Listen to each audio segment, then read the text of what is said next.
Rodriguez কি মানুষ নাকি রাবারের পা লাগাইছে? হলুদ কার্ড মানি না, লাল কার্ড চাই। ব্রাজিলের আবেদনের রেফারি ভিআর দেখে 10 জনে বানালো উরুগুয়েকে। দর্শক, 10 জনের উরুগুয়েকেও যেন গোল দিতে পারলো না ব্রাজিল। কোপা আমেরিকার কোয়ার্টার ফাইনাল ম্যাচে উরুগুয়ের বিপক্ষে খেলতে নামে ব্রাজিল। আর এই ম্যাচে টানটান উত্তেজনা আর বিতর্কিত ঘটনায় জর্জরিত থাকার পরে প্রথমার্ধ ছিল গোল শূন্য।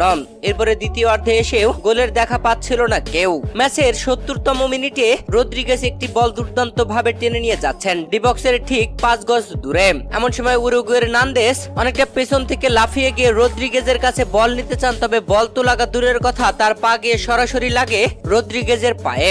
এরপরে রদ্রিগেজের পাটা এতটাই বেগে যায় যে দেখে চমকে যাবেন আপনি নিজেও। তবুও কিছু হয়নি রদ্রিগেজের, সরাসরি রেফারি হলুদ কার্ড দেন। তবে ব্রাজিলিয়ানরা জোরালো আবেদন করে লাল কার্ডের জন্য। এরপরে রেফারি ভিআরের জন্য আবেদন করেন।